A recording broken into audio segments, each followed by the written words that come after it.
Ukraine पर कब्जे के लिए रूस ने पूरी ताकत लगा दी है। रूस ने यूक्रेन सीमा पर अपने लाखों सैनिकों के अलावा कई घातक हथियारों को मोर्चा संभालने के लिए तैनात किया है। रूसी सैनिकों के पास टैंक से लेकर बंदूकें, गोला बारूद और हवा से वार करने वाली एडवांस क्षमता है। रूस ने S-400 और सुखोई 25 जैसे घातक हथियारों को लगा रखा है। S-400 जो भारत के पास है, दुनिया के चुनिंदा देशों के पास है, प्रतिरोधक हवा से जो हमला हो सकता है उसको रोकने की क्षमता वाला वो हथियार है।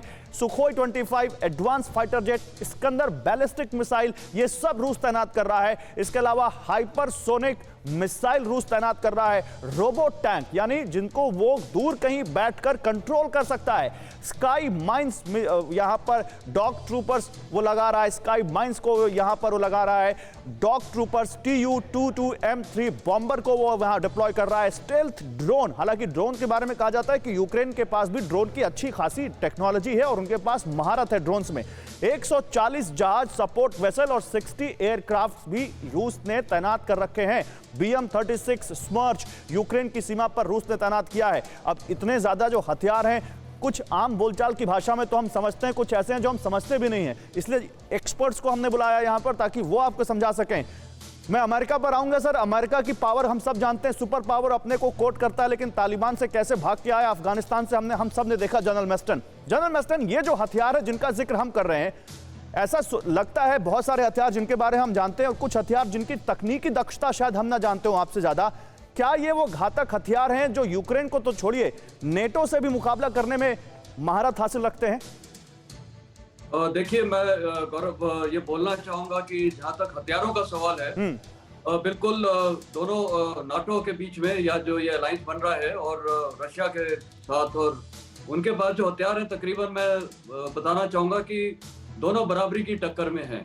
मतलब हर लिहाज से, चाहे वो मिसाइल्स हैं, चाहे एयरक्राफ्ट हो, टेक्नोलॉजी अलग है, उनकी क्षमता अलग है, लेकिन ओवरऑल अगर कंपैटिबिलिटी देखा जाए तो दोनों के पास हथियार की जो ताकत है बिल्कुल बराबर होगी, इसमें कोई शक नहीं है। नंबर्स में वेरिएशन हो सकता है, नंबर्स का एडवांटेज रशिया के पास है क्योंकि तो पूरा बॉर्डर उनके पास है, तो नंबर के साथ साथ, क्योंकि सर वो जो रूस और यूक्रेन क्योंकि आमने सामने है, अमेरिका दूर बैठा है, क्या इसका भी एडवांटेज है उनके पास, रूस के पास?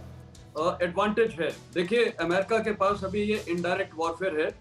कुछ देश में वो आना जो चाह रहा है, जैसे रोमानिया है, बल्गेरिया वगैरह है, इनके पास वो डिप्लॉयमेंट करना चाहता है। पोलैंड वगैरह में भी इसने किया हुआ है।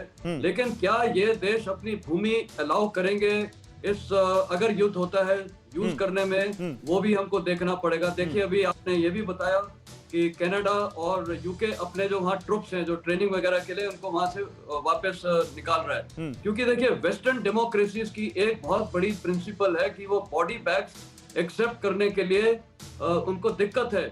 मैं जब अफगानिस्तान में था, मैंने देखा था ये जो ISAF का जो 49 कंट्रीज जो US लेड थी, उसमें 2012-2014 के बीच में दरार शुरू हो गई थी, क्योंकि जब बॉडी बैग्स, चाहे कनाडा हो, चाहे ये सारी कंट्रीज हो, जब ये बॉडी बैग्स बढ़ने लगे तो इनके बीच में होने लगे। और ये एक बहुत बड़ा कारण था US को डिसीजन लेने में कि वो वहां से विड्रॉल कर, उन्होंने तय कर लिया था ओबामा ने ये विड्रॉ करने के लिए। तो कहने का मतलब ये है कि ये इश्यूज चलते रहेंगे, तो स्ट्रेटेजी नहीं, ये इश्यूज चलते रहेंगे। लेकिन मैं जो यहाँ पर इससे पहले जो मैंने यहाँ पर कोशिश की थी कि अपने डिबेट का एक टोन सेट करूँ, वो यही था कि अमेरिका का इंटरेस्ट क्या है और अमेरिका की क्या भूमिका, इस पर हम बात करें। आपने बड़ी अच्छी बात बताई अमेरिका के बारे में।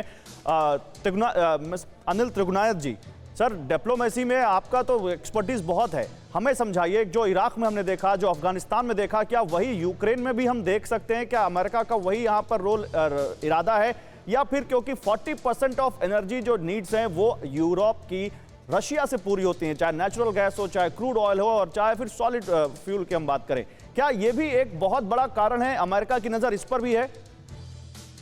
नहीं, ये बात सही है आपकी। देखिए, मैंने पहले भी कहा कि ये वो सेम प्लेबुक जो पहले इराक में कहिए, लिबिया में कहिए या सीरिया में कहिए, ये जो प्ले हुई है वो सेम चीज करते हैं ये लोग। टूट फूट का एक स्टेडिया क्रिएट कर दो ताकि एक सिचुएशन हो जाए जहां पे वो इंटरवीन कर सके। लेकिन अब रशिया कोई ऐसा मुल्क तो है नहीं कि जिसको आप जाकर के एक बॉक्स की तरह आप घुस जाएंगे उसके अंदर। जब पुतिन कहते हैं कि मैं इन्वेजन नहीं करना चाहता हूं, तो मैं इस बात को मानता हूं। क्यों? कारण ये है कि जो अगर यूक्रेन से जो भी उनको फायदा था वो था क्राइमिया का मेन, ठीक है, सबसे स्ट्रैटेजिक जगह थी उनकी, वो उन्होंने पहले ही ले लिया ठीक है, ब्लैक सी में। अब उनके पास में उनको कोई आवश्यकता नहीं है कि उसके अंदर जाकर के। दूसरी चीज ये है कि उनको पहले भी मालूम है हिस्ट्री में, अगर कोई भी हिस्ट्री समझता है, चाहे वो अफगानिस्तान का मुद्दा हो, कहीं पे भी फॉरेन पावर्स अंदर जाके आप जा सकते हैं लेकिन पूरी तरह होल्ड नहीं कर सकते उसको, ठीक है, क्योंकि फिर वो उनको प्रॉब्लम। तो वो जब समझते हैं he is a strategic man. आज के जमाने में दुनिया में शायद ही कोई ऐसा इतना स्ट्रेटेजिकली ओरिएंटेड हो, लेकिन दोनों कंट्रीज में डीप स्टेट बहुत स्ट्रॉन्ग है। दूसरा, प्रेसिडेंट बाइडेन की जो पोजीशन है वो आप देख सकते हैं उनकी रेटिंग को।